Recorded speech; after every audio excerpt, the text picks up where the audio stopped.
Assalamualaikum warahmatullahi wabarakatuh. Nama saya Muhammad Sofyan dari Program Studi Pendidikan Matematika kelas 6F.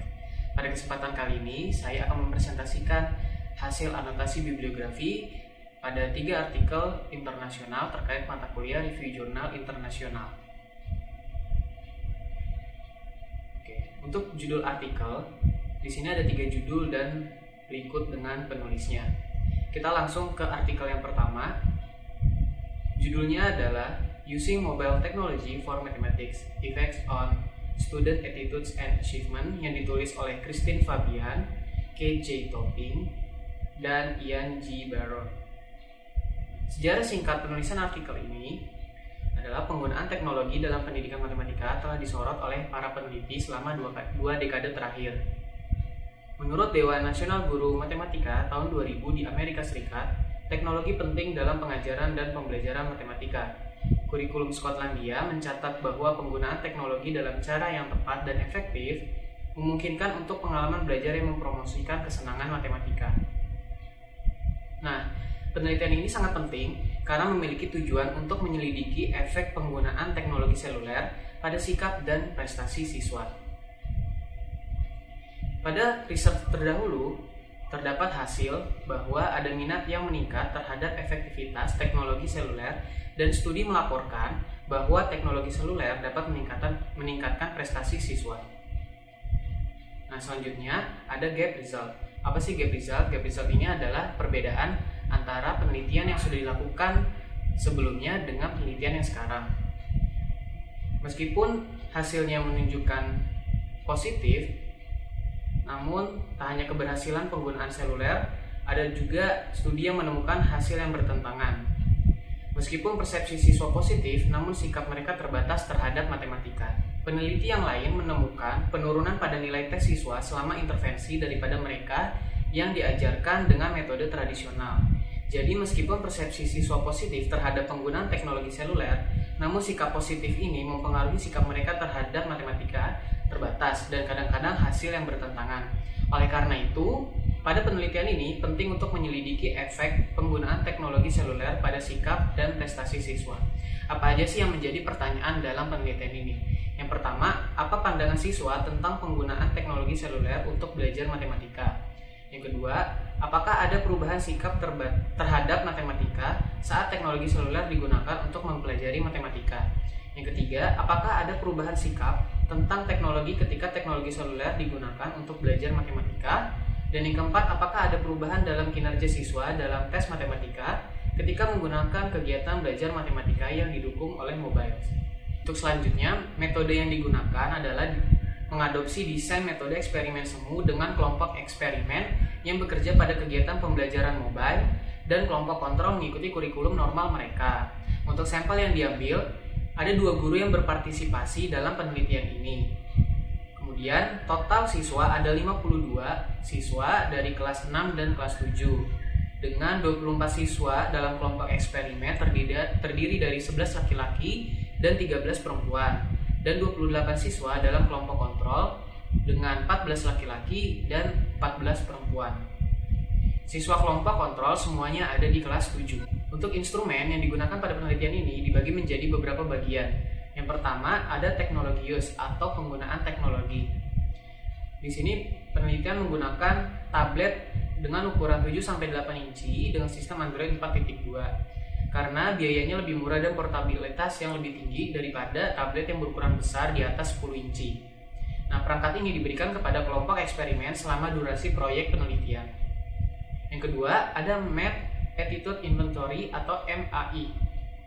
Persediaan sikap matematika yang digunakan diadaptasi dari 2 persediaan matematika, diadopsi dari Lim dan Chapman pada tahun 2013 dengan nilai alpha Kromba yang dilaporkan berikut untuk reliabilitas. Kenikmatan matematikanya 0,90, kepercayaan diri 0,94, nilai matematika 0,91, dan subskala dari Pierce et al. Ditambahkan untuk mengukur sikap siswa terhadap matematika dalam kaitannya dengan teknologi. Dengan nilai reliabilitas yang dilaporkan, kepercayaan dengan teknologi 0,79, dan belajar matematika dengan teknologi seluler 0,89. Sebagai instrumen yang digunakan pada kelompok populasi yang berbeda, skor reliabilitas dihitung ulang dan sebagai berikut hasilnya. Penikmatan matematika 0,83, kepercayaan diri 0,83, nilai matematika 0,61, kepercayaan dengan teknologi 0,68, dan pembelajaran matematika dengan teknologi seluler 0,61. Yang ketiga ada math test. Tes matematika memiliki skor total 40. Topik-topiknya terdiri dari simetri, sudut, area, dan perimeter, dan penanganan informasi. Nah, materi-materi ini sumbernya adalah berasal dari buku pelajaran matematika kelas 6 dan 7 yang digunakan di Skotlandia. Yang keempat ada End Activity Evaluation. Evaluasi kegiatan akhir diadaptasi dari 2 kuesioner kegunaan yang ditetapkan. Kuesioner yang dihasilkan terdiri dari 20 pertanyaan dengan 3 faktor kegunaan. Yang pertama, kegunaan, kedua, kemudahan penggunaan, dan yang ketiga adalah kepuasan penggunaan. Yang kelima ada interviews. Wawancara kelompok dirancang untuk memperoleh umpan balik siswa tentang kegiatan yang terlewatkan dalam survei kegiatan akhir. Wawancara guru semi terstruktur juga dilakukan. Pertanyaan yang diajukan meliputi pandangan guru tentang kegiatan pembelajaran dengan menggunakan mobile, pengamatan tentang bagaimana kegiatan tersebut mempengaruhi siswa dan persepsi keuntungan dan kerugian pembelajaran seluler. Wawancara direkam dan ditranskripsi audio. Untuk analisis, peringkat pada evaluasi kegiatan akhir dikelompokkan ke dalam 3 kategori kegunaan. Ada kegunaan, kemudahan penggunaan, dan kepuasan pengguna. Selanjutnya dikelompokkan ke dalam peringkat tablet dan aktivitas. Kemudian diberikan skor subskala dengan rentang antara 0 dan 5. Kegunaan tablet dianalisis menggunakan statistik deskriptif. Perbedaan gender dalam peringkat siswa dianalisis menggunakan uji T independen dari skor kegunaan. Persepsi siswa tentang pengalaman belajar dianalisis dari wawancara kelompok. Nah, uji T independen MAI, MT, dan skor game digunakan untuk membandingkan kelompok eksperimen dan kontrol sebelum dan sesudah intervensi. Untuk tingkat penelitiannya adalah siswa. Selanjutnya ada result, yaitu hasil dari analisis data. Yang pertama, ada evaluasi mikro yang sesuai dengan uji kegunaan tablet. Mayoritas siswa mengevaluasi kegiatan secara positif. Lokasi menjadi faktor dalam evaluasi siswa.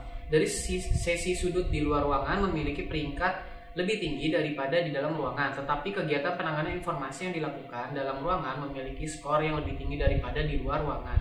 Yang kedua, ada evaluasi meso yang mewakili evaluasi siswa dari kegiatan pembelajaran. Menurut siswa, penggunaan tablet menyenangkan, membuat belajar lebih mudah dan lebih baik daripada pembelajaran matematika yang biasa. Kelebihan penggunaan tablet membuat siswa merasa lebih baik daripada pelajaran matematika yang biasa. Namun kelemahannya, penggunaan tablet menurut siswa ada pada biaya yang dikeluarkan. Selanjutnya, siswa merasa mudah dalam mengerjakan tugas dan dapat bekerja berpasangan. Namun ada juga siswa yang merasa menggunakan tablet secara berpasangan menyebabkan diskusi menjadi tidak terkontrol. Tantangan yang muncul selama intervensi adalah internet, perangkat lunak, dan masalah baterai. Pada hasil wawancara guru, mereka juga positif terhadap penggunaan tablet dalam pelajaran matematika. Untuk yang ketiga, ada evaluasi makro yang mencakup efek yang diukur secara kuantitatif dari penggunaan tablet pada sikap dan prestasi siswa. Yang pertama, kenaikan skor pada siswa laki-laki kelompok eksperimen dengan kelompok kontrol tidak ditemukan perbedaan yang signifikan. Namun pada siswa perempuan, kelompok eksperimen dengan kelompok kontrol ditemukan perbedaan yang signifikan. Yang kedua, sikap siswa terhadap matematika hasilnya menunjukkan tidak ada perbedaan yang signifikan kecuali kesenangan, di mana ada penurunan skor untuk kelompok kontrol. Selanjutnya ada pembahasan. Siswa memiliki pandangan positif tentang penggunaan teknologi seluler dan mereka merasa kegiatan pembelajaran menjadi menyenangkan, menarik, dan bermanfaat. Para siswa menemukan bahwa penggunaan tablet itu mudah dan menyenangkan, tetapi tidak jelas apakah siswa juga merujuk pada strategi pembelajaran yang tertanam dalam penggunaan teknologi.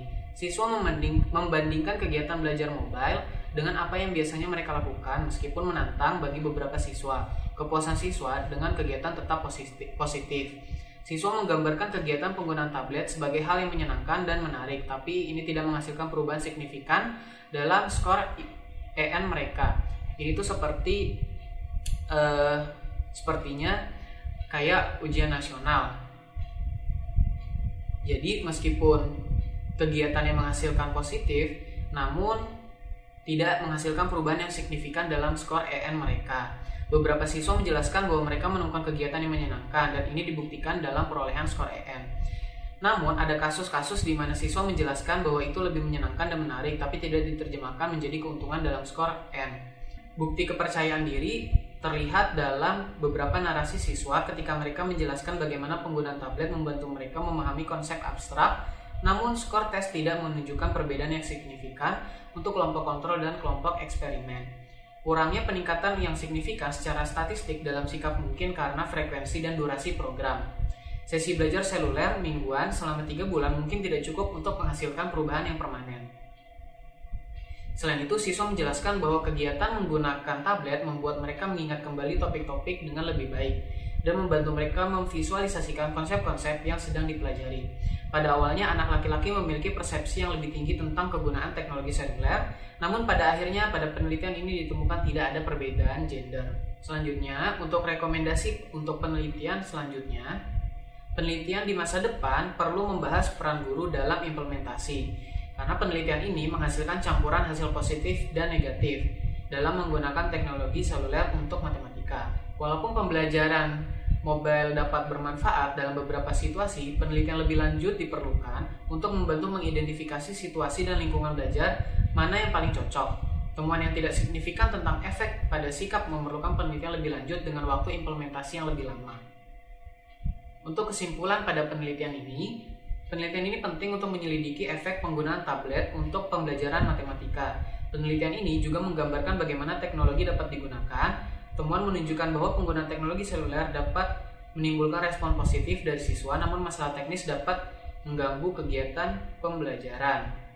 Selanjutnya, untuk artikel yang kedua, judulnya Learning Fraction with and Without Educational Technology, What Matter for High Achieving and Low Achieving Students, yang ditulis oleh Frank Reinhold, Stephen Hawk, Bernard Werner, Jürgen Richter-Gieber, Christina Reis. Sejarah singkat penulisan artikel ini adalah media digital dapat bermanfaat untuk pembelajaran yang benar-benar berpengaruh tidak hanya pada hasil belajar melainkan cara yang tepat untuk menerapkannya ke dalam kelas, serta fitur-fitur tertentu yang ditawarkan oleh teknologi dapat ditingkatkan oleh lingkungan pembelajaran. Semua manfaat pendidikan seperti adaptivitas, umpan balik, dan penggunaan kegiatan langsung dapat diwujudkan dalam lingkungan belajar interaktif dan digital pada PC tablet.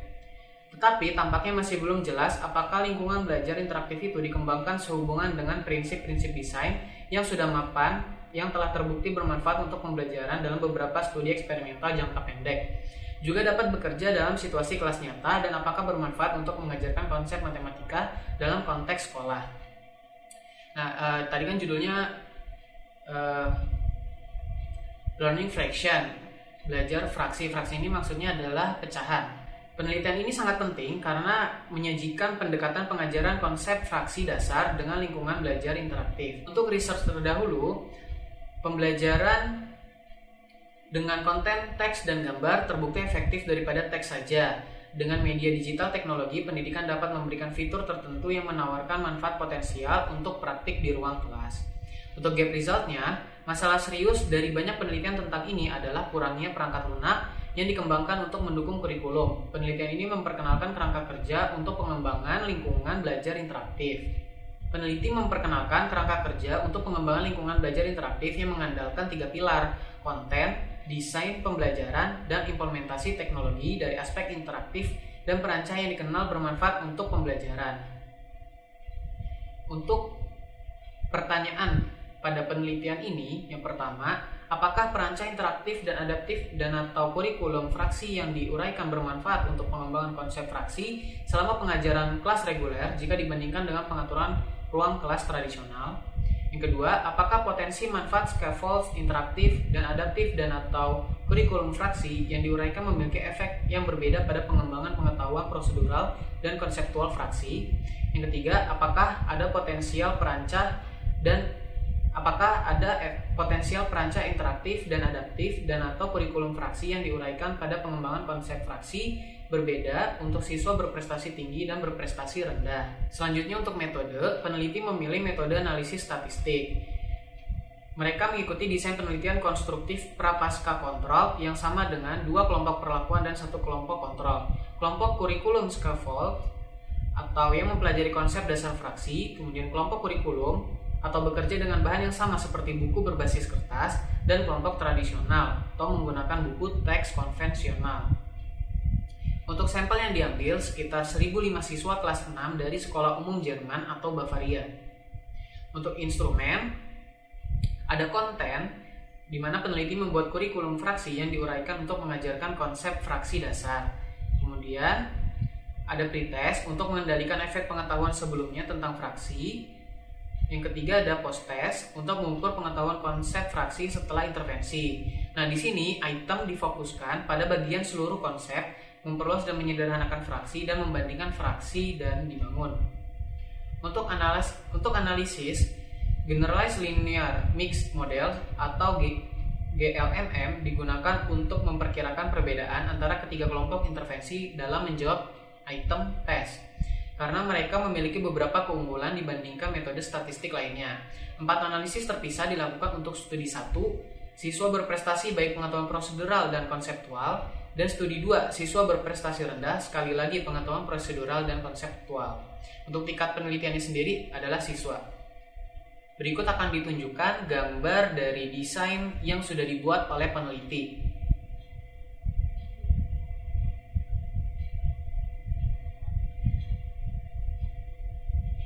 Seperti yang sudah kalian lihat di gambar, peneliti sudah membuat atau merancang desain untuk pembelajaran fraksi dengan teknologi seluler, yaitu dengan menggunakan tablet. Selanjutnya, untuk result atau hasil dari analisis data, yang pertama ada pengetahuan sebelumnya tentang pecahan.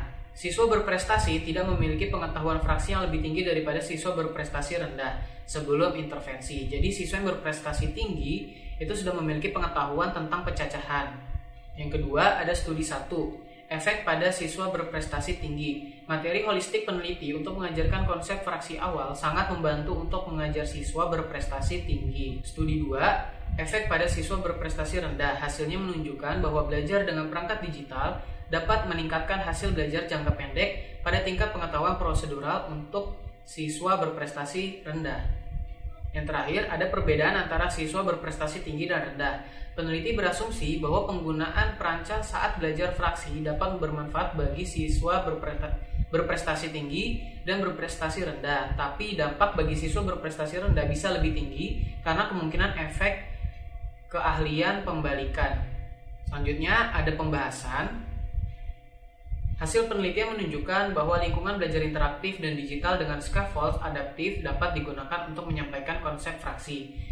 Studi ini menunjukkan perbedaan dalam hasil siswa berprestasi tinggi dan siswa berprestasi rendah, namun operasionalisasi peneliti terhadap siswa berprestasi tinggi dan berprestasi rendah sebagai siswa dari jalur sekolah tertinggi dan terendah Jerman dan dengan lebih detail sistem sekolah umum Bavaria dapat dianggap sebagai batasan karena tidak ada prioritas. Aspek lain yang mungkin mempengaruhi hasil adalah kurangnya pengalaman guru dan siswa dalam menggunakan teknologi pendidikan sebagai instrumen untuk belajar karena tidak ada sekolah yang berpartisipasi memiliki perangkat mereka sendiri. Guru dan siswa bekerja dengan teknologi pendidikan. Selanjutnya untuk rekomendasi pada penelitian yang akan datang, pengembangan lingkungan belajar interaktif dan digital harus fokus pada konten dan desain pengajaran menghasilkan kualitas yang tinggi.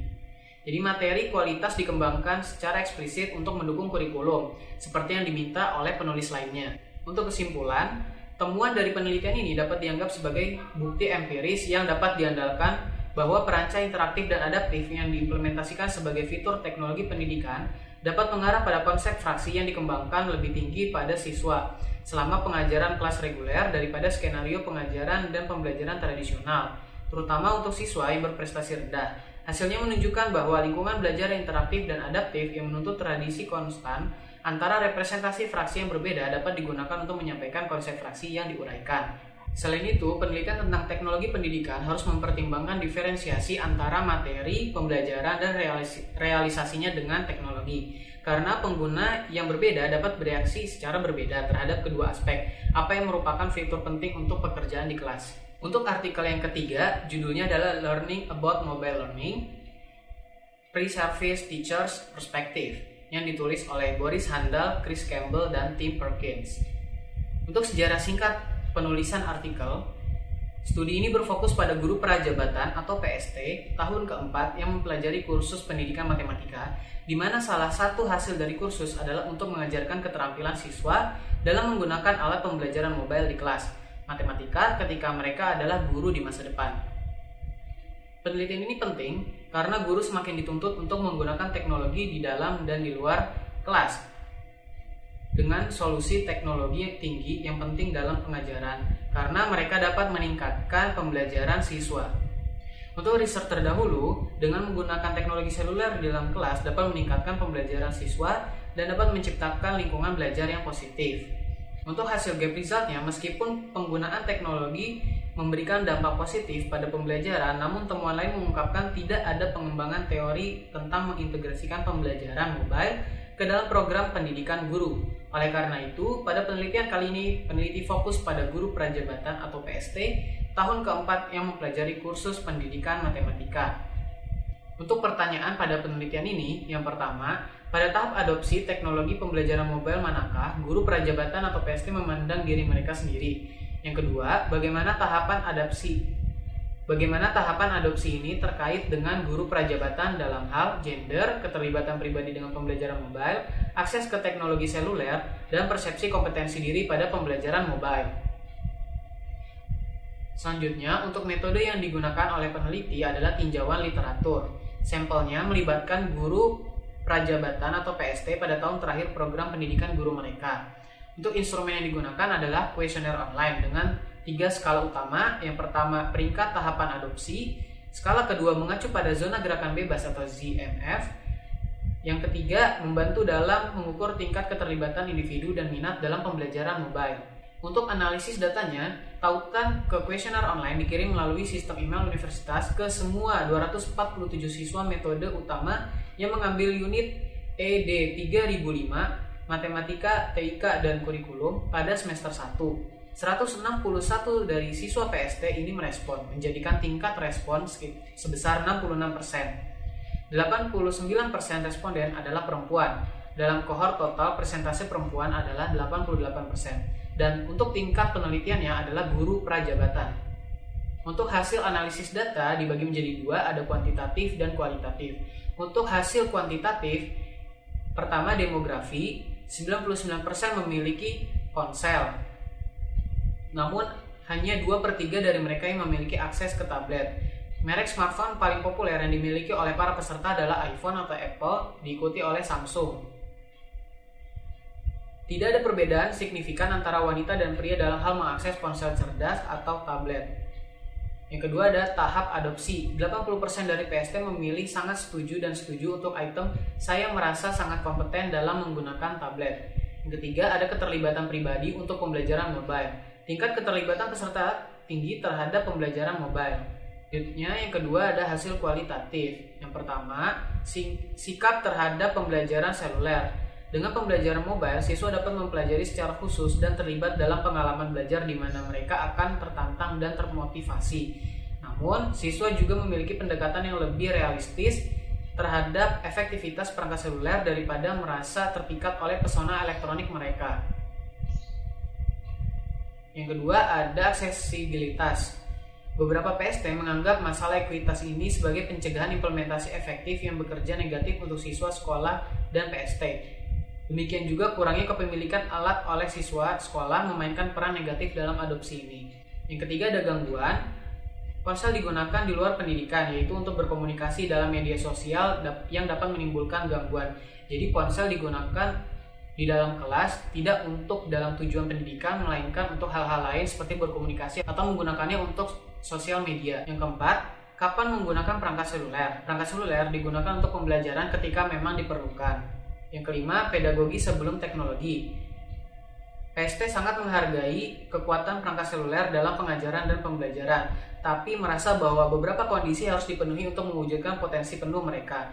Dari tanggapan terbuka, terbukti bahwa kesetaraan dalam hal kepemilikan perangkat seluler adalah masalah yang menghambat implementasi penuh.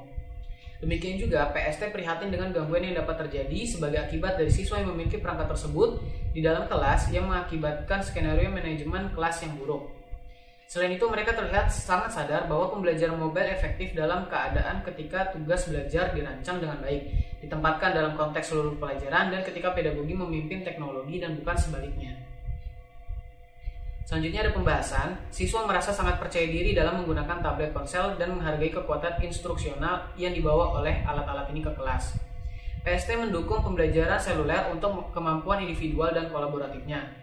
Penggunaan perangkat seluler dapat mengakses sumber daya di mana saja dan kapan saja. Terbukti pula bahwa memiliki akses ke tablet membantu para guru untuk mengatur kehidupan akademik atau pekerja mereka lebih efisien. Hanya saja terdapat masalah kendala operasional terkait koneksi, yaitu Wi-Fi yang buruk. PST melihat kemungkinan pembelajaran seluler dikaitkan dengan masalah kesetaraan, meminimalkan gangguan, memposisikan pembelajaran seluler dalam konteks pengajaran yang lebih luas, penyebaran sumber daya pengajaran pembelajaran seluler, dan kapasitas guru untuk mengintegrasikan teknologi. Selanjutnya, untuk rekomendasi penelitian yang akan datang, penelitian di masa depan direkomendasikan untuk mengeksplorasi melalui metode kualitatif interaksi antara zona pergerakan bebas dan zona aksi yang dipromosikan atau ZPA. Karena penelitian semacam itu akan memberikan informasi berharga tentang bagaimana modul pendidikan guru di perangkat seluler. Terakhir, ada kesimpulan. Studi ini menyelidiki siswa PST yang terdaftar dalam kursus pendidikan matematika tahun keempat dan persepsi mereka tentang kemungkinan dan kendala dalam adopsi perangkat seluler di sekolah. Keterbatasan lain dari penelitian ini adalah bahwa persepsi PST tentang penggunaannya dan keakraban dengan teknologi seluler dan pembelajaran seluler mungkin tidak benar-benar diterjemahkan ke dalam adopsi teknologi di kelas masa depan mereka. Meskipun siswa tampaknya percaya diri dalam menggunakan tablet seluler, penelitian lebih lanjut termasuk pengamatan di kelas untuk meratifikasi persepsi siswa yang dilaporkan sendiri akan bermanfaat. Sekian presentasi anotasi bibliografi dari saya. Kurang lebihnya mohon maaf. Wassalamualaikum warahmatullahi wabarakatuh.